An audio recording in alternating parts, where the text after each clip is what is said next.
The middle-aged man felt angrier and angrier as he drove home from his latest doctor's appointment. The man had been to see the doctor 4 times about his breathing difficulties, and each time the doctor had taken chest x-rays, but he couldn't figure out what was wrong. The doctor thought that, medically speaking, the man was fine, but the man knew he was far from fine. He couldn't even climb a flight of stairs without taking countless breaks to catch his breath. And once he got into bed, he could barely muster the strength to get back out again. He was now missing work, and he was feeling so weak that it was getting hard to do much of anything. And so how could any doctor say that he was fine? After he pulled into the driveway, the man just sat there for a moment. And as he did, he realized that the feeling he was having right now was not just a feeling of frustration. He also had a much darker feeling. And that feeling was that one of these nights he was going to go to bed and not wake up again.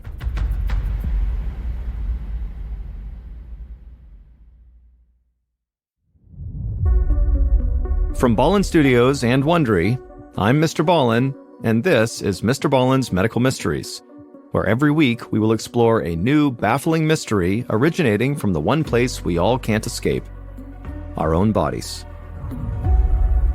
If you like today's story, please attach a very active hornet's nest to the inside of the follow button's toilet bowl, and then close the lid and walk away. The world can be a scary place, especially when it comes to getting sick. You could catch a virus at the gym, you could pick up a foodborne bacteria at your local restaurant, or you could even get bit by a deadly bug out for a walk on your favorite hiking trail. I mean, there are dangers everywhere, and so sometimes it just feels safer to stay at home, safe and sound on the couch. But in this episode, you'll hear 2 stories about people who found out just how dangerous staying home can actually be. Our first story is about a man in Scotland whose house becomes a living nightmare. And our second story is about a young man in Australia who found out that just sitting on your couch can actually become a health disaster. Here is our first story, called A Step Too Far. On a Saturday afternoon in August of 2016, 43-year-old Philip Mackey dragged a ladder into his bathroom. Philip and his wife Marnie were working hard to fix up their home in Aberdeenshire, Scotland. And Philip, frankly, spent a lot of his weekends on these types of home improvement projects, so this was very typical. Philip carefully opened up the ladder in a corner of the bathroom and climbed up. Once he was up there, Marnie handed him a spray bottle that contained water and bleach, and then she stood back to supervise from the doorway. Philip sprayed the mixture liberally onto a cluster of mold that had grown in the corner of the room. It occurred to him that he probably should wear a face mask, but it was too late for that now. When Philip was done, he tossed the spray bottle back down to Marnie, who caught it in one hand, and then laughed at what an efficient home improvement team they had become. Philip checked his watch, and to his surprise, it was almost 5 p.m. He realized he needed to jump in the shower right away. Philip played saxophone and guitar for a local band on the weekends, and they had a show tonight. He needed to get going soon if he wanted to be on time. So he moved the ladder out of the way and turned on the shower.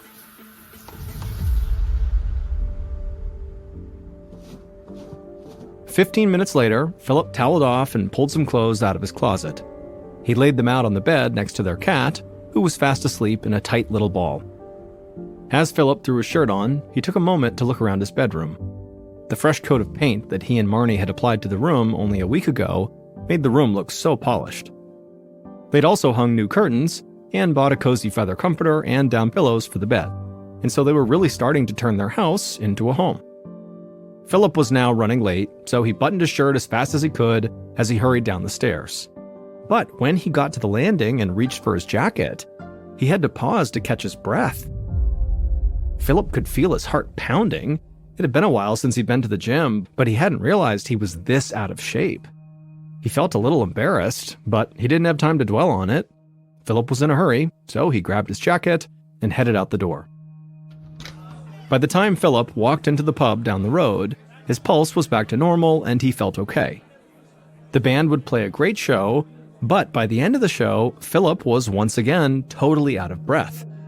And so he decided he would just need to get more exercise because he was too young to get this winded so easily. A few days later, Philip got home from work around 5 p.m. He tossed off his jacket and bounded up the stairs to his bedroom. But once again, he felt his heart start to pound about halfway up the stairs, and he had to stop to catch his breath. Marnie appeared at the top of the landing and asked if he was okay, and Philip just shook his head and said no. But then he kind of playfully told her that, hey, I'm just totally out of shape. But one morning, 2 weeks later, Philip's problems got worse. He was walking up the stairs very slowly, trying not to spill his cup of coffee, and he had only made it up to the third step when his vision became blurry and he suddenly felt very dizzy, and so Philip gripped the railing to keep from falling. Then Philip began to feel breathless, and so instinctively he just sat down and put his coffee down, and he hung his head between his knees for a few minutes until the dizziness passed.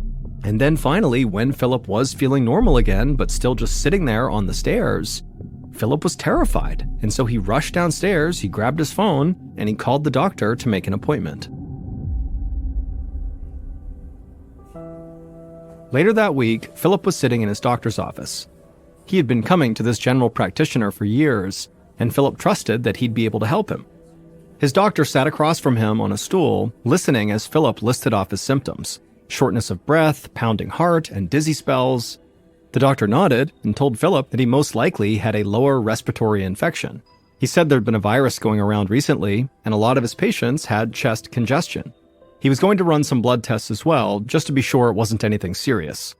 But in the meantime, the doctor said he would put Philip on antibiotics for a few days, which should help Philip feel like himself again. Philip thanked the doctor and then drove straight to the pharmacy to pick up the antibiotics. And by the next afternoon, Philip was starting to feel like he had some energy again. Also, his blood tests had come back clean, and so it seemed like the antibiotics were working. But the following evening, Philip came home from work feeling absolutely exhausted. He'd barely moved all day at the office, and yet here he was, feeling like he was going to fall asleep standing up. Philip made his way to the stairs, and he leaned hard on the railing as he took the first 2 steps. But immediately he could tell his heart was racing. He went up another couple of steps, but it felt like he had just sprinted a mile, and so he stopped and bent over and began wheezing for air. Finally, he just sat down on the steps, and he leaned back on his elbows and did his best to try to take slow, even breaths. But even still, it just felt like there was this huge weight on his chest that was keeping him from breathing in fully. After a few minutes, Philip heard footsteps coming down the stairs, and he knew it was his wife Marnie coming to help him. And a moment later, he felt her hand on his back, and he let her guide him to his feet. Philip leaned heavily on Marnie's shoulder as they slowly walked up 1 step at a time. And then when Philip finally made it upstairs and lurched into the bedroom, he looked at the clock, and he realized it had taken him 30 minutes to climb the stairs. But at this point, Philip was so exhausted that he just collapsed into the bed and asked his wife to close the curtains. He was going to attempt to sleep off whatever was going on with him. Over the next 10 days, Philip carefully took the course of antibiotics his doctor had prescribed him, but now it just didn't seem like they were doing anything. He was tired and dizzy at work. He barely had the energy to make it through his band sets every weekend. He was out of breath and exhausted basically all the time. But Philip kept hoping that he'd eventually just feel better, that he would just kind of sleep this off. One morning in October, so about 6 weeks after Philip had finished his course of antibiotics, Philip opened his eyes and immediately struggled to sit up. He rested for a moment on his back with his feet dangling off the edge of the bed, and then when he tried to sit up again, he realized that he genuinely couldn't do it. He did not have the strength just to sit up in bed. But he was feeling so defeated that he just rolled over and yelled out to his wife to please call his office and let them know he was not going to be able to come into work. Then Philip just closed his eyes and slept for the entire rest of the day. But later that night at around 2 a.m., so technically the next morning, Philip did finally wake up, but when he did, he again felt that intense pressure on his chest that made it hard to breathe. Except this time, the pressure was so intense, he literally felt like he was suffocating. And Philip's flailing woke up his wife, and as soon as she looked over and saw her husband was having this emergency, she reached for her phone to call the hospital. But right at that exact moment, Philip's lungs relaxed just enough to allow him to take in a full breath of air. And so suddenly he was calmed down for a second, and he just grabbed his wife's arm and he told her, "Don't call an ambulance."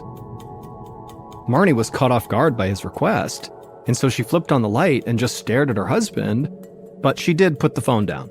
And she would agree not to call an ambulance, but she told Philip they were done waiting whatever this was out, that he would, very soon, need to seek out medical help. Several weeks later, Philip sat in his longtime doctor's office feeling frustrated and exhausted as he waited for yet another set of x-rays of his chest. He was hoping that this time, the x-ray would actually show them why he was struggling to breathe. But this was the fourth appointment he'd made this month, and each time so far, the x-ray had come back looking totally normal. And without fail, his doctor would tell him that, hey, everything looks fine, and Philip would go home without any answers. Now, Philip trusted that his doctor knew what he was doing, but Philip was feeling extremely anxious and upset that his medical issues were still going undiagnosed. Philip was now spending most of his time in bed asleep. He had no energy, he hadn't been to work in over a month, and if he didn't get better, he would not be able to go back to work at all. And that would plunge him and Marnie into financial crisis. But that was just their financial situation. Philip also could feel his body literally breaking down. He was worried that eventually whatever was going on with him was going to kill him. Philip looked up when the door to the exam room opened, and he saw his doctor walk in, shaking his head solemnly. The doctor cleared his throat and told Philip that, once again, his x-ray looked totally normal. When Philip heard this, he just kind of snapped. Months of exhaustion and anxiety had finally bubbled up, and he just began to cry. He told his doctor that he just couldn't go on like this. The doctor sighed and nodded, agreeing that Philip was way too young to be in such dire health. The doctor was starting to suspect that Philip might need the advice of a specialist. There was a nearby clinic that specialized in urgent respiratory conditions, and the doctor promised he would call them ASAP. Philip thanked the doctor, but truthfully, he was skeptical about whether the specialist could actually help.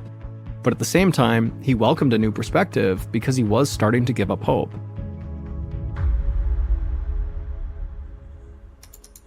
Later that day, Dr. Owen Dempsey opened up an email from Philip's general practitioner. Dr. Dempsey was a highly respected chest physician at BMI Albin Hospital, which was located only 30 minutes up the road from where Philip lived. Half an hour earlier, Philip's doctor had called Dr. Dempsey to tell him that, Philip was suffering from extreme shortness of breath and exhaustion and needed help right away. Dr. Dempsey clicked on the email attachment, which was Philip's x-ray, and it popped up on the screen. Dr. Dempsey looked it over carefully. For the most part, Philip had healthy-looking lungs. However, something strange immediately jumped out at the chest physician. He noticed that Philip's lungs appeared slightly gray, almost like someone had shaded them in with a pencil. Now, Dr. Dempsey could understand why Philip's doctor had said that everything looked normal. The grayness was actually so faint that at first, he actually thought it was a defect in the x-ray film. And so, Dr. Dempsey could clearly see why Philip's doctor had said the x-rays looked normal, because they basically did. But with Dr. Dempsey's deep knowledge of the human chest, he knew that Philip's lungs were not normal at all. The slight grayness in Philip's lungs indicated they were inflamed and that something was seriously wrong. So, Dr. Dempsey decided to call Philip and see if he could figure out if anything in his environment or daily habits might be making him sick. Dr. Dempsey dialed Philip's number. After 3 rings, Philip answered, and Dr. Dempsey noticed right away that Philip was panting. Dr. Dempsey had lung cancer patients who sounded better than Philip.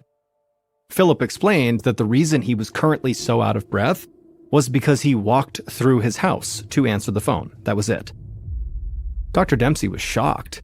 But when he told Philip how surprised he was at Philip's shortness of breath, Philip just laughed and said he was surprised too. He said it was getting really hard to think of himself as a healthy person now that he needed half an hour just to climb his own stairs. Dr. Dempsey knew that Philip must be incredibly stressed out, and he appreciated that Philip was actually still finding ways to make light of his situation. But as desperately as Dr. Dempsey wanted to help Philip out, he really had no idea how to do it. Dr. Dempsey told Philip that he believed he could be suffering from a severe allergic reaction. Things people have in their homes, like black mold or pet dander, can trigger severe and sometimes dangerous allergic reactions. And other times, people can bring things into their home from a trip that ultimately triggers an allergy. For a moment, all Dr. Dempsey heard was just wheezing on the other end of the line. And then Philip spoke, and he told the doctor that, for the past few months, he'd barely gotten out of bed, so he certainly wasn't traveling anywhere, even within his own community. And Philip couldn't think of anything in his house that could have caused such a terrible reaction. He said there was nothing new, just the same pets they'd had for years. Now, Philip did mention that there was some mold in their bathroom, but he'd taken care of it months ago and it never came back. The doctor eventually just began to quiz Philip about potential ways he could have been exposed. And time and again, Philip shot each of them down. Even before he got sick, Philip didn't go to a health spa or other humid environments where mold could grow. He rarely went into his attic, which can also harbor mold. And since he'd gotten sick, they'd stopped remodeling the house, so he definitely was not exposing himself to any kind of home improvement chemicals. Philip said he didn't even smoke. And so by the time Dr. Dempsey had gone through his whole checklist of hazards and come up empty, he could tell Philip was close to tears. And Dr. Dempsey totally understood, because if he were in Philip's position, he would be just as scared and frustrated. Dr. Dempsey felt stumped. Nothing Philip had been exposed to recently sounded like cause for concern. So he asked Philip about the work he was doing on his house before he got sick. And Philip began describing all the painting and reupholstering they'd been doing. And in the background, Dr. Dempsey could hear Philip's wife, Marnie, reminding Philip about all sorts of other small projects they'd taken on over the past year. And at some point, Philip began rambling about his bedroom, something he was obviously very proud of. And he would tell Dr. Dempsey that they had really splurged on linen curtains and a brand new comforter. And right at that moment, as he was describing his bedroom, Dr. Dempsey had an epiphany. He suddenly understood what very likely was making Philip so sick. And so he cut Philip off and said, "How soon can you come in and get blood work done?" A few days later, Philip and Marnie sat in Dr. Dempsey's office as they went over the results of Philip's recent blood work. Dr. Dempsey smiled at them and reassured them that he did finally have a diagnosis. Dr. Dempsey explained that, generally speaking, people do not suddenly become allergic to things that they're exposed to regularly, things like pets. And even if Philip did inhale that mold in the bathroom when he was doing those home renovations, his illness should have gone away when he was no longer exposed to the mold. But when Philip told Dr. Dempsey on that phone call that he and his wife were really excited about the changes they had made to their bedroom and they had splurged on the linens and the comforter on their bed, that is what tipped Dr. Dempsey off that potentially Philip could be suffering from a very specific and very rare disease. And it would turn out Dr. Dempsey's hunch was correct. Philip's blood tests had revealed that he was having a severe allergic reaction to bird feathers. This is known as hypersensitivity pneumonitis. But not feathers from a pet bird or birds in the yard. When Philip and Marnie redid their bedroom, they'd replaced their synthetic comforter and pillows with more expensive ones that were filled with feathers. Philip was allergic to the bed that he'd been laying in for months. That's why he kept getting sicker and sicker and sicker. The doctor explained that this very strange disease is quite rare, but it is so often triggered by people's bedding that medical professionals sometimes refer to this disease as feather duvet lung disease. Duvet is another word for comforter. Although Philip had never been bothered by feathers before, Dr. Dempsey told him that symptoms of hypersensitivity pneumonitis can develop quickly and worsen as time goes by. Without treatment, hypersensitivity pneumonitis can cause permanent damage to the lungs. But thankfully, Dr. Dempsey assured him that they had caught the disease in time. Dr. Dempsey prescribed Philip steroids, and Philip got rid of the feather comforter and pillows. Within 2 days, Philip was already feeling better. And within a few weeks, he was back at work and back to playing his saxophone in bars all across Scotland.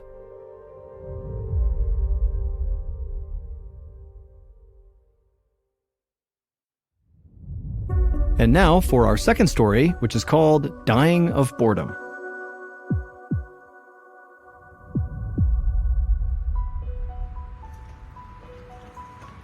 In December of 2019, 17-year-old Kyle Quitman took a deep breath of fresh air as a hospital volunteer wheeled him out the front door of a hospital in Queensland, Australia. Now, at the time, most of Kyle's friends were out celebrating the end of the school year. But Kyle had been in the hospital, having ankle reconstruction surgery to repair a really bad rugby injury.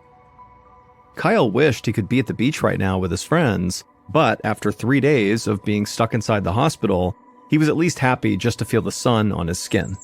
And it occurred to him that he really should try to enjoy this moment, because he was going to be mostly stuck inside for the next 3 months as his ankle healed, and while all his friends enjoyed the Australian summer that runs through February. The hospital volunteer parked Kyle's wheelchair on the curb and asked how his ankle was feeling. Kyle could feel it throb inside his cast, and he admitted that it was actually pretty tender. But a moment later, he saw his dad's car come around the corner, and suddenly he forgot all about the pain. All Kyle wanted was just to go home with his dad. Kyle's dad hopped out of the car and helped Kyle out of his wheelchair. Kyle's legs were a little shaky after 3 days on his back, but he leaned on his dad and managed to limp his way to the front passenger seat. Then off they went. The minute Kyle hobbled into his home, he could see that his mother had been carefully preparing for his arrival. She made the couch in the living room as inviting as possible, complete with fluffy pillows and his favorite blanket. There was a TV tray set up next to the couch with the TV remote, his gaming controllers, and a little bowl of candy sitting on it. Kyle smiled at all the amazing comforts his mother had assembled, but at the same time he sort of frowned because this was also where he knew he would be spending basically all of his time for the next 12 weeks, and as nice as it was, it felt pretty cramped. But in the end, Kyle just collapsed onto the couch, grabbed a controller, and started gaming. 4 days later, Kyle lay on the couch, a bowl of popcorn balancing on his stomach, as he listened to the family's pet cockatiel, Larry, repeat his name over and over again in a sing-song voice. Larry had a lot of personality, and Kyle loved to play with him. He had spent the morning trying to flick kernels across the living room and into Larry's cage. Kyle rolled a kernel in between his thumb and forefinger and then launched it across the room, and amazingly, it sailed right through the metal bars, right into the cage, and Kyle cheered as the cockatiel whistled his appreciation. But then Kyle sighed. Larry was amusing, but this had to be the most boring summer vacation of his life. A few of Kyle's friends had dropped by the night before with cookies and Gatorade, which was great, but then they all left for a party without Kyle, and he felt totally abandoned. In fact, the only person who spent any real time with him was his grandmother. She'd been coming over just about every single day to give Kyle cookies, and she would even play video games with him, but she was not good at video games. And Kyle really appreciated that, but again, he just felt totally bored and lonely. But perhaps the worst part of what Kyle was calling his, quote, couch arrest, was that he still had 77 more days of being stuck in here with nothing to do except wait for his ankle to heal. So, frustrated, Kyle grabbed another kernel and launched it into Larry's cage. A moment later, Kyle heard the garage door opening, and he knew that meant his mother was back with his 14-year-old brother, Dylan, and 2 of his friends. Within seconds, 3 14-year-olds zoomed past Kyle as he sat there on the couch, and they raced out to the indoor pool that was separated from the living room by a sliding glass door. Kyle huffed and sarcastically called after them to have fun, but he didn't need to worry. All 3 teens jumped into the pool and began roughhousing, splashing water, and having a great time. Kyle's mom, Sherry, came into the living room right behind the kids, carrying a few grocery bags. As Dylan and his friends shouted and splashed around in the background, Kyle's mother told him that she was so sorry he couldn't be outside this summer. Then Kyle watched as his mother opened Larry the cockatiel's cage and set the bird on the floor for his daily walk around the living room. And as Larry began picking up popcorn kernels in his beak and marching around the room, Kyle, for the first time in his life, felt jealous of a bird. The next morning, Kyle's throat felt scratchy as he slowly came down the stairs from his bedroom. And when he coughed, he could feel phlegm coming up into his throat. As if Kyle didn't have enough problems, now he realized that he must have caught a cold from Dylan or one of his friends who came over the day before. But luckily, Kyle's mother was basically a mind reader, because moments later, she came rushing into the living room where Kyle was, and she set a few throat lozenges down next to him. She told him she'd had a cough too the week before, and she promised Kyle that his cold would likely clear up in just a day or two. 3 days later, in mid-December, Kyle was sitting on the couch as usual playing video games. He had just won a match in his favorite fighting game when he started coughing. But this time he was coughing really hard. He tried to steady his breathing, but he was hacking so much that he felt like he was fighting just to get air. Kyle wondered if maybe he was hunched over too much and kind of compressing his diaphragm. So he sat up for a minute and then just lay down on his back. But even then, he still couldn't get a full breath, and in fact, it felt like he had just run up a flight of stairs. Eventually, Kyle did get his breathing under control, but those few panicky minutes really rattled him. Later that afternoon, Kyle was laying on his back with Larry the cockatiel on his chest. Kyle was petting the bird when he felt himself struggling to breathe again. Larry fluttered to the ground as Kyle doubled over in another coughing fit. After a moment, Kyle heard footsteps coming swiftly toward the living room, and he knew his mom had heard him coughing. Moments later, Kyle's mom came flying into the room, and she put the back of her hand against Kyle's forehead, and she said he was burning up. She wondered aloud if Kyle maybe had an infection or some other complication from his surgery. Then she told Kyle that if he wasn't feeling better in the morning, they were going back to the hospital. And sure enough, by the following morning, Kyle was much worse. His stomach felt upset and his sheets were damp with sweat. His head was pounding so hard that he couldn't even open his eyes. He called out for his mom and cracked his eyelid just enough to see her come into the room. Kyle asked her for some aspirin, but Sherry thought he needed more help than that. She was going to stick to her guns and take him back to the hospital. About an hour later, Kyle laid back on the table in an examination room, his hands over his face to block the overhead light from hitting his super sensitive eyes. A doctor looked over Kyle's chart and asked if he had traveled recently or been exposed to anyone who was sick. Kyle scoffed at the idea he had been traveling anywhere and told the doctor that he hadn't left the house for 10 days. But Kyle had to admit he had been around some sick people. His brother had been out and about with friends constantly, and he had come home with a cough just last week. Kyle's mom also chimed in and said she too had a cough last week, and in fact, now that she thought about it, she'd had a cough on and off quite a bit lately. But Sherry assumed she must have gotten it from Kyle's grandmother, who'd had a cold for weeks, and she came over all the time to visit. The doctor nodded and said that it was possible that Kyle had caught the same bug that had made other family members sick. But for some reason, Kyle's symptoms seemed to be much worse than anyone else's. The doctor asked Kyle to sit up, and once he had, he pressed his stethoscope to Kyle's back. Kyle tried to breathe deeply, but he felt like there was rattling in his chest, and it was hard to fully fill his lungs with air. After listening for a minute, the doctor stepped back, frowning. He looked at Kyle, and then he looked over at Kyle's mother, and then he told them that he heard crackling in Kyle's lungs, which indicated he very likely had a fluid buildup in his chest. He told them this was extremely unusual, especially for a healthy 17-year-old with no history of respiratory issues. So whatever was making Kyle sick, it had to be serious. Kyle just stared at the doctor in disbelief, and then between his ragged breaths, he asked the doctor if he was going to be okay. The doctor told Kyle not to panic, but they would have to run a whole battery of tests to figure out what was going on with him. The doctor said it was possible that Kyle had an autoimmune disease like lupus. However, the doctor thought it was far more likely that Kyle was suffering from some kind of infection. So the doctor said he was going to send an occupational hygienist to the Quitman's home to see if there was something in their environment that was making Kyle sick. Meanwhile, Kyle would need to spend the night at the hospital for testing. As Kyle listened to the scary-sounding things the doctor was saying, he found it very difficult to stay calm. If there was something deadly hidden in the Quitman residence, he knew he'd been breathing it in for 24 hours a day, non-stop for over a week. And the rest of his family could also be in serious danger too. The next morning, Kyle woke up in his hospital bed, trying not to move for fear that he would set off another coughing fit. Even though he was exhausted, he couldn't sleep the night before. Between the intense pain in his chest and the fear of what might be wrong with him, it had been very hard to relax. As he watched the TV to distract himself, his doctor gently knocked on the door frame and came inside. He told Kyle that he had some good news and bad news. The good news was, so far, all of Kyle's tests had come back negative, which ruled out an autoimmune disorder and a host of other diseases.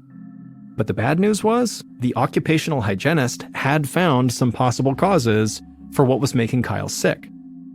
There were traces of mold in the Quitman's house, and the hygienist was also concerned about the family's pet cockatiel, Larry. Birds could carry all sorts of diseases, and their feathers could also set off severe respiratory issues, like what was happening to Kyle right now. When Kyle heard this, he just put his hands over his face and he groaned.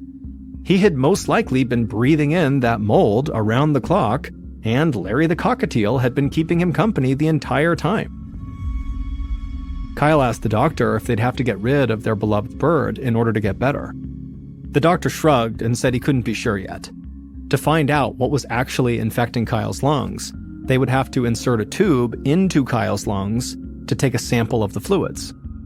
The doctor told him that that procedure is called a bronchoalveolar lavage, and when he said that, Kyle's eyes widened. Any procedure with a name that complicated had to be painful. But the doctor smiled when he saw Kyle's reaction, and he reassured him that he'd be asleep for the whole 2-hour procedure and he wouldn't feel a thing. Kyle was relieved. Now he just hoped that this test would get him the answers that he needed.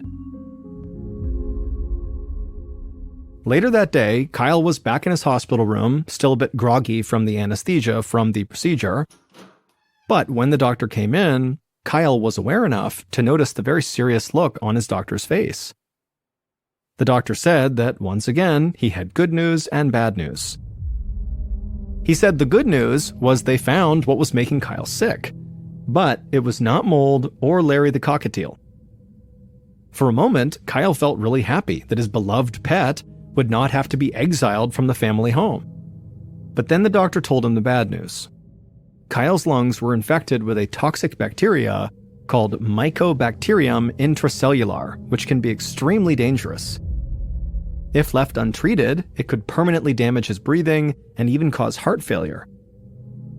Before Kyle could freak out, the doctor said he was pretty sure they'd caught it early enough to avoid any serious health damage for Kyle and his family. But the Quitmans would not be safe until the source of this bacteria was located, and so the hygienist was heading back to Kyle's house right now to collect more samples. The next morning, Kyle's entire family gathered around his hospital bed while the doctor went over the hygienist's findings. The air and water samples that the hygienist had collected confirmed that the danger was coming from an unexpected place: the Quitman's indoor pool. The pool water was full of the same bacteria doctors found in Kyle's lungs, and every time people splashed around in the water, they were inadvertently spreading the bacteria up into the air. Kyle had gotten sick because he had been breathing in the unsanitary pool water. Kyle and his family would soon learn that this bacteria had been growing in their pool for months, basically right after they had switched to a different filtration system. So the entire family had been breathing in this bacteria, but Kyle got much sicker than everybody else because he was laid up on the couch right next to the pool room for 2 weeks, just sitting there breathing in that filth day in and day out. Kyle's unusual condition is known as hot tub lung, since most people get it from breathing in humid hot tub water. Kyle's family immediately had their pool deep cleaned, and they also installed a new filtration system. And pretty quickly they all recovered and went back to their normal lives. But 2 years after the ordeal, the entire Quitman family went to a follow-up doctor's appointment and realized they had actually suffered permanent injury from their run-in with hot tub lung.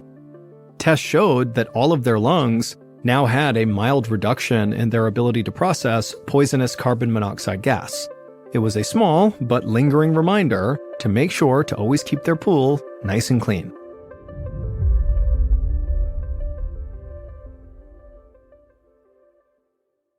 On the afternoon of June 15, 1988, a man named Keith Reinard drove down the main street of a tiny town called Silver Plume, which is located in the Rocky Mountains of Colorado. In his car was everything Keith would need to live for the next 3 months. Silver Plume was the kind of place that most people would just pass by on the highway without even considering stopping. It was kind of a no-name town in the middle of nowhere. In the 1800s, it had been a booming mining town. However, now all but 140 of its residents had either died or moved away. In fact, Silver Plume was considered a living ghost town because of how close it was to being totally abandoned. But this emptiness and kind of middle-of-nowhere-ness was exactly what appealed to Keith about this town. Keith was 49 years old and lived over 1,000 miles away to the east in a suburb of Chicago, Illinois. And Keith had a great life. He was married with 2 kids, a boy and a girl. He had a good job working for a newspaper covering high school sports, and he had a beautiful house. But for Keith, he felt like as good as his life looked on paper, it was missing something. There was one thing he had always wanted to do, but had always put off doing, and that was to write a book. And not just any book. A book that lots of people were going to read. A great American classic. That's what he wanted to make. But there was just one problem. Keith had no idea what this big book was going to be about. And that was why he had come to Silver Plume. Keith had taken a 3-month leave from his job and left his wife and his kids and the city all behind to come out to this town to hopefully, in this new, peaceful, quiet environment, find the inspiration he really needed to not only discover what this book would be about, but to sit down and actually write it. Keith's wife had not been happy about this plan, him kind of being gone for 3 months, not providing any income, not helping with the kids. But she could tell Keith really felt like he needed to do this, and so she gave him her blessing. After arriving on Main Street in Silver Plume, Keith looked up and he saw KP Cafe off to the right. It was a weathered old building that looked like it was straight out of a cowboy movie, and this cafe was exactly the landmark that Keith had been looking for. And so he pulled his car over on the side of the road, he got out, he stretched, and then he began walking towards this cafe. This cafe was the big hangout spot in Silver Plume for all of its 140 residents, and the reason Keith knew this was because his best friend from high school, Ted Parker, owned KP Cafe. Ted had actually been the person who inspired Keith to come to Silver Plume in the first place. He had told him about how peaceful and serene this place was, the best environment for a writer. And when Keith had told Ted that sounds great, I'm going to do it, I'm going to come to Silver Plume, Ted had told him that he also owned the store right next to KP Cafe. It used to be a bookstore, but the previous tenant who ran the bookstore had talked about some big European vacation he was going on and then had just kind of vanished. And so for months now, this storefront had been vacant. And so Ted had told Keith that while he was in town, he was more than welcome to work and write out of this vacant bookshop. And so Keith, after walking up to the front window of KP Cafe, he looked inside and didn't see Ted, and so he decided he would take a moment and walk over to this vacant bookshop that would be his office. So he went next door, he pulled out the key that Ted had already sent him in advance, he unlocked the door, and he went inside. And right away, Keith was struck at what he saw. I mean, the place was full of books. Some piles of books were higher than his head, and many of the books looked rare and expensive. And Keith's first thought was, why did this guy who used to run this store just abandon all of this? This had to cost a lot of money. But Keith was far too excited about the next few months and getting this book done that he didn't really think too hard about whatever the previous owner had done. And instead, he just began to daydream about what the next few months would be like and how this book was going to turn out. And as Keith was thinking about his big book project, Ted actually came into the bookstore, and when the two friends saw each other, they ran up to each other and embraced, and then before long, the two of them had gone outside and began walking around Silver Plume, just chatting and catching up. And eventually, after chatting and walking around for a really long time, the pair left Silver Plume and wound up walking onto this hiking trail that went up into the woods. Now, years earlier, Ted and Keith had both been avid hikers and outdoorsmen, but now, Keith had put on some weight and he really wasn't a big hiker anymore, but Ted didn't really know that. And so Ted, he's leading this hike up this trail as they're still kind of chatting and making light of things. But Keith, as he was struggling to keep up, was getting more and more anxious about this hike, and he also had a deep fear of heights, and this trail appeared to go really high up this mountain. But Keith kept telling himself that, he was here in Silver Plume as much to write this book as he was to kind of have a little more adventure in his life. And so he just kept on trudging along after Ted.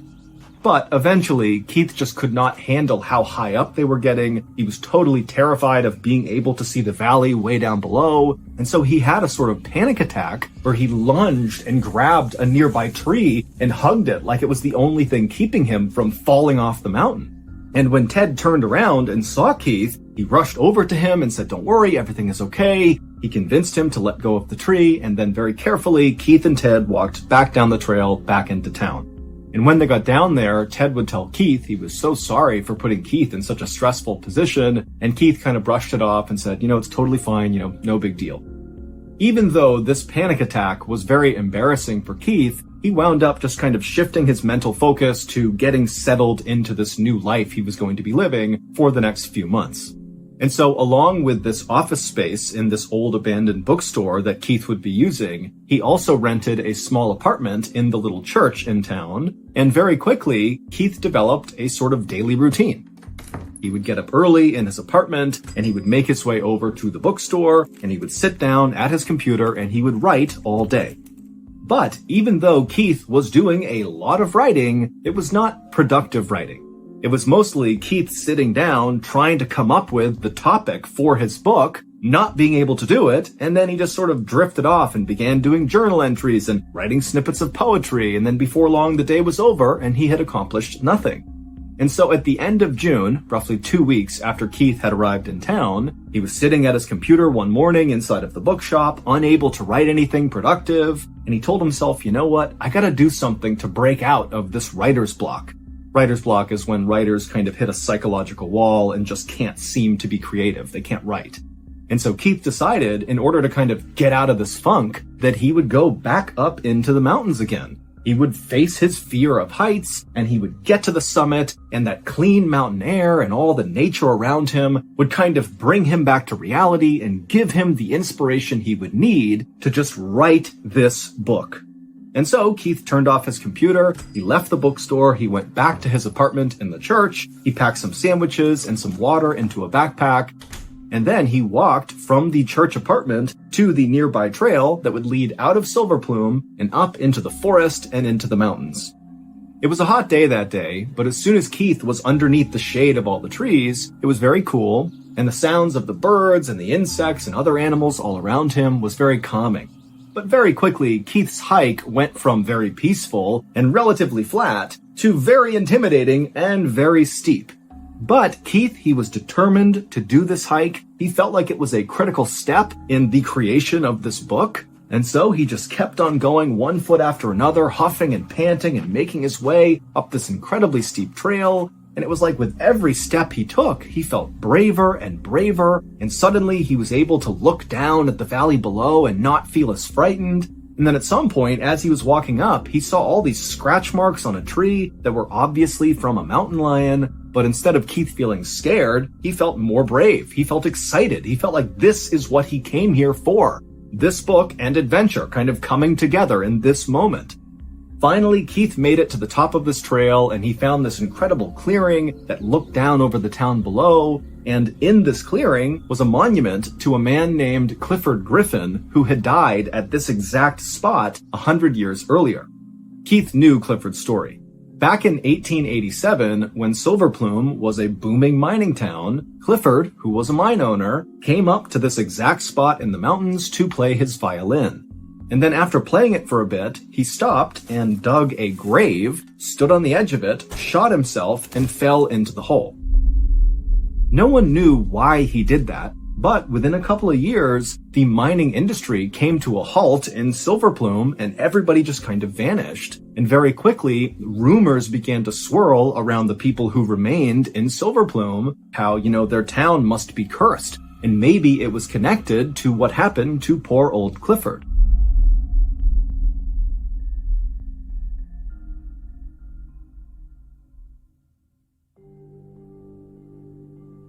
After staring at this monument for a few minutes, Keith turned his attention to lunch.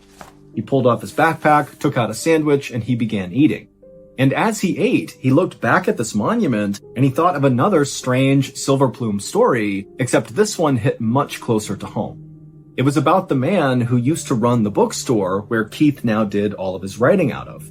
This man's name was Tom Young, and it would turn out what Keith had heard about Tom when Keith first arrived in Silver Plume was not entirely correct. Keith had been told that Tom had been talking about this European vacation, and so the consensus was that, he had left town and gone to Europe and just not come back. But the reality was, once Keith began asking around a little bit over those first couple of weeks he was there, was that Tom actually had been talking about this big European vacation, but then had walked into the woods, up into the mountains, where Keith was right now, where this monument was, and Tom had just vanished, apparently, in these mountains. Tom apparently had been a very quirky guy who had come to Silver Plume in the 1970s to kind of start a new life for himself. He had been teaching high school students in Denver, but he apparently didn't really like doing that and wanted to start over, and so that was what drew him to Silver Plume. And in Silver Plume, residents always saw Tom, along with his best friend, Gus, his black Labrador retriever, walking around town playing fetch. But instead of using a ball, Tom would throw a chewed-up doll's head. And then, on September 7th, 1987, so roughly 9 months before Keith arrived in Silver Plume, Tom and his dog Gus had gone for a hike in the woods where Keith was, and then vanished. Now, at first, people assumed that because Tom had been talking a lot about going on this European vacation right before he vanished, that must be where he went. But when people checked his shop, they saw all of his books were still in there. It did not appear like he had packed things up. And when the sheriff looked into it, he couldn't find any evidence that Tom had ever bought any plane tickets to go to Europe. And so no one really knew what happened to Tom. It was like this big mystery. And so as Keith was standing in this clearing near this monument, thinking about Tom and his story, Keith began to realize there were a lot of similarities between him, Keith, and Tom. They both, as adults, had come to Silver Plume, this kind of random place in the middle of Colorado, to get a sort of second chance in life. And they both worked out of the exact same storefront. And Keith had done some additional digging on Tom when he heard about this mystery and learned that they were almost the exact same age. Their birthdays were separated by 1 day. Also, Keith discovered that he and Tom had served in the military at almost the exact same time in the 1960s. And so as Keith was going over all these strange coincidences and weird similarities between his life and Tom's, suddenly Keith stopped chewing his sandwich and just quickly packed everything back up. He turned and began running down the trail, going back towards town. And as he ran, Keith smiled because he realized he had just discovered what his great American classic novel was going to be about. It was going to be about Tom.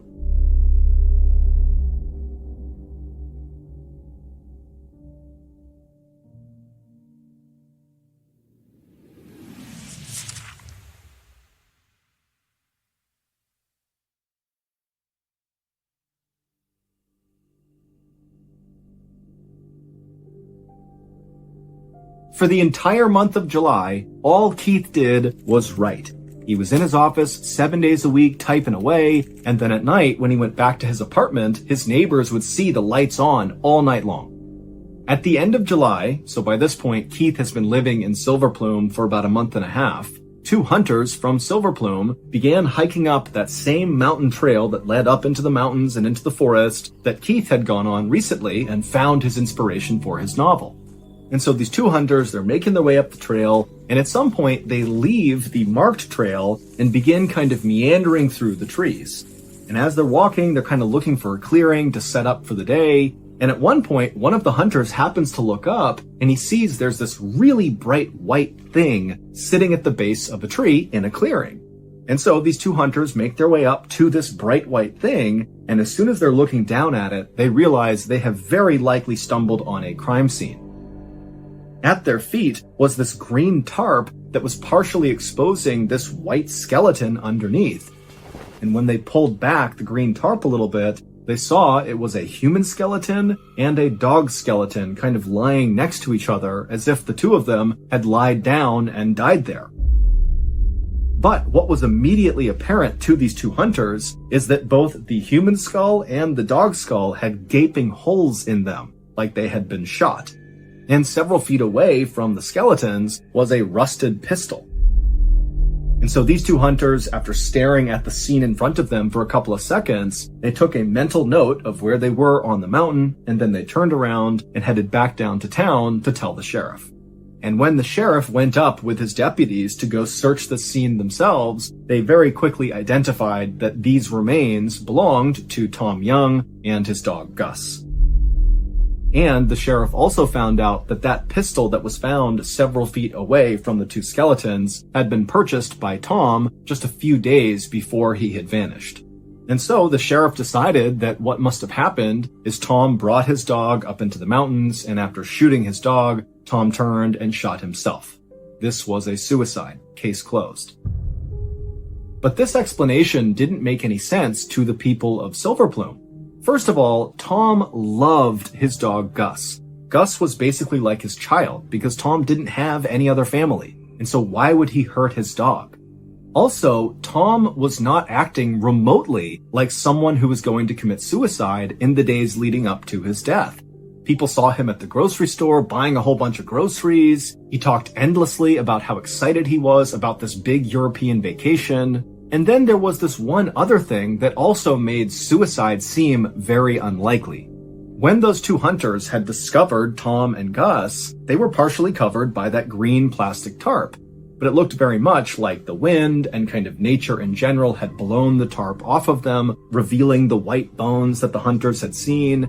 But what that meant is that very likely that tarp at one point had been totally covering their bodies.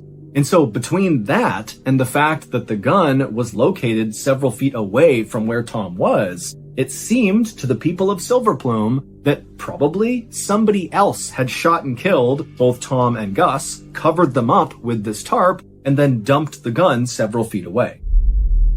Adding to the theory that this was a murder, not a suicide, were the rumors around town that there was this nuclear weapon production facility somewhere near their town, and apparently they were illegally dumping radioactive materials into these old abandoned mine shafts near and in Silver Plume. And people thought, maybe Tom, who had military training, he was actually in the special forces in the military, maybe he had gone out and done some snooping around and discovered this illegal dumping operation, and that got him killed. When Keith heard that Tom and Gus's bodies had been discovered up in the mountains, it was absolutely devastating for Keith. Even though Keith had never actually met Tom, he still felt like he had a bond with Tom. I mean, he was obsessively writing about Tom and learning everything about him, and he also had all these similarities with Tom, and so it was a really big deal to find out that Tom and Gus were dead. But the silver lining to this tragedy was that Keith was now armed with more information about Tom and his dog, and suddenly the ending to his big novel became clear. And so Keith got right back to work. On August 3rd, 1988, so a couple of days after Tom and Gus's skeletons were found up in the mountains, the town of Silver Plume held a memorial service for Tom. And Keith, he would attend this service, and as he listened to the people of Silver Plume talking about Tom and how he had come to Silver Plume to get this second chance at life, Keith couldn't help but feel like it was almost like he was watching his own memorial service because Tom's life so closely mirrored his own. And then, as he was listening to more and more people talk, Keith started to feel like there was no way Tom killed himself. That can't be what happened. Something else happened to Tom. And Keith was confident that through his research and through doing this book about Tom, he would figure out what happened to him and his dog. As soon as the memorial service ended, Keith quickly slipped out and headed back to his apartment. And when he went inside, he looked around at all the stacks of papers and maps and books that he was using to put together this novel. And he knew that out of all this chaos around him, this novel really was becoming a thing. He was doing it. He was gonna get this book done. But he knew there was one more thing he had to do before he could finish this book. and that was he had to go back up into the mountains.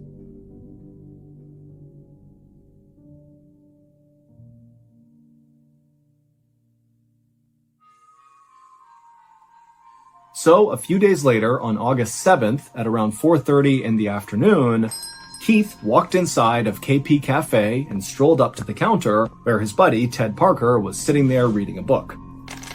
Keith paid for a drink and then announced to Ted that he, Keith, was going to leave this cafe and go right up into the mountains again. And so as Keith told Ted his big plan for this hike he was going to go on, Ted just felt totally confused. Ted's looking at Keith knowing this guy is not a confident climber. I mean, they had gone on that one hike partway up the mountain, and Keith had had a panic attack and had to go back down again. Also, at the top of the mountain, it was like 12,000 feet of elevation where the temperatures would be near or below freezing, and here Keith was just wearing a flannel shirt and jeans. He had no other equipment with him, no other warm clothes. Also, the route that Keith was describing to Ted would take at least 6 hours round trip, and it's 4:30 p.m. now. And so Ted's thinking, Keith is going to get trapped up in the mountains in the middle of the night. And so Ted finally says to Keith, "I hope you're joking." But Keith would say, "I am not joking. And in fact, I'm leaving right now." And then before Ted could even protest, Keith turned around and while sipping his drink, just casually walked out of the store and began heading towards the mountains. And Ted, he thought about stopping Keith and really talking some sense into him and getting him not to do this hike. But ultimately, Ted decided to do nothing, and he told himself that he would just check on Keith the next day. And so, the next morning, Ted, instead of going to his cafe, went first to the bookstore next door to see if Keith was in there. But when he got to the door, it was clear Keith was not inside, and the door was locked, and everything was dark. And so, trying not to panic, Ted hopped right back into his car, and he drove over to the church apartment where Keith had been staying. But again, Keith was not there. And right away, Ted is like, "Oh my goodness, Keith is stuck up on the mountain right now. Exactly what I thought was going to happen has happened." And so right away, Ted rushed to the sheriff to tell him that Keith was missing. And after hearing what Ted had to say, the sheriff would end up launching one of the biggest search and rescue efforts in the history of Colorado. Within 24 hours of being informed of Keith's absence, there were hundreds of people, professional searchers, and just locals who wanted to help, combing this mountain trail looking for Keith. There were planes overhead, there were tracking dogs. I mean, this was a really big deal. And by this point, Keith was very well known in Silver Plume. It's a tiny place. Everybody knows each other, and everyone knew that, he was working on this big book. And so people were really worried about Keith. He was one of theirs. But also, the townspeople were very creeped out by the fact that, Keith, who they knew was very similar to Tom, they knew he was writing about Tom, they knew that Keith was working out of the same storefront that Tom had been in, that now Keith had apparently vanished under the exact same circumstances as Tom. He had wandered into the woods, and that was it. And so it just felt like, how could they have these two people go missing in the exact same way? It just wasn't adding up. On August 9th, so 2 days after Keith had gone missing, and so by this point he's still missing, Ted and some friends decided they would go to Keith's apartment and look around and see if maybe there was some clue as to where Keith went or what he was going to do on this hike. They blind my eyes as I navigate through the city's highs, from plowing fields to chasing stars. I'm a country boy lost in these boulevards. The corner store replaced the village well, and the pub that echoes stories to tell. I traded haystacks for office towers, but deep inside I still crave those rural hours. City lights, they blind my eyes as I navigate through the city's highs, from plowing fields to chasing stars. I'm a country boy lost in these boulevards. City lights, they blind my eyes as I navigate through the city's highs,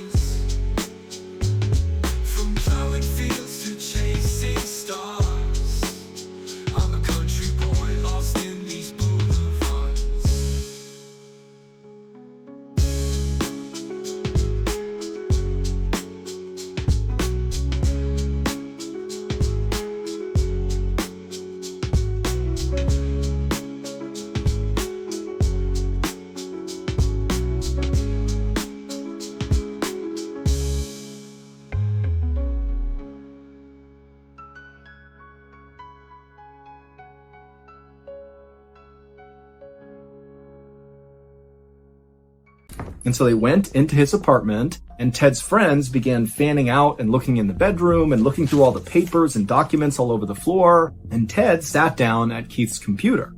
And so Ted fired it up.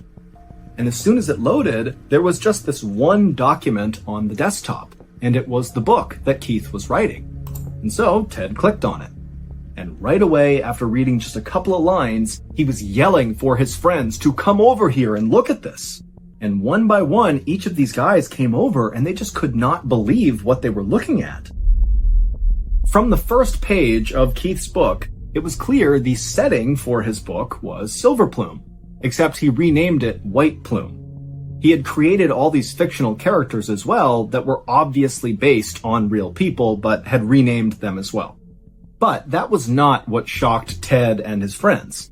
What shocked them was the main character of this book. His name was Guy Gypsum. Guy Gypsum was a military veteran who had come to White Plume looking for a better life and an opportunity to be closer to nature in rural Colorado. Guy was almost 50 years old, he loved to go hiking, and he worked out of a storefront that was right next to the only cafe in town. Guy Gypsum was both Keith and Tom at the same time. Keith basically had taken Tom's life and Keith's own life and merged them to create this composite character.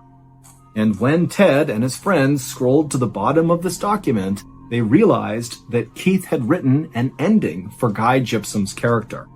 These are the final words in this document. Guy Gypsum changed into some hiking boots and donned a heavy flannel shirt. He understood it all now, and his motivations. Guy closed the door and then walked off towards the lush, shadowless Colorado forests above. 5 days later, the search for Keith was called off. He was never found. Some people say Keith wandered up into the mountains and accidentally died of exposure, and someday we'll find his remains somewhere in the forest. But others say, after reading that final line in Keith's book, that Keith did all this on purpose. I mean, he literally lived out the final part of his book. He put on his boots and his heavy flannel shirt and his jeans, and he wandered off into the lush, shadowless Colorado forest above and killed himself in order to perhaps get closer to Tom Young, the man he had kind of become obsessed with after learning they were so similar, and the man he kind of like meshed his own life with and created this weird composite character of these two lives. I mean, it seemed like a guy that had kind of spiraled into madness in writing this book and decided that death was the only way to finish the novel. And still others say, maybe there really is some kind of secret illicit operation happening in or around Silver Plume. Maybe it's that radioactive waste getting dumped into the mines that, Tom discovered and that got him killed. And Keith, in researching Tom, also discovered this illegal thing and that got Keith killed as well. But all of those things are just theories because today, officially, there is no answer as to what happened to Keith. His case is still open.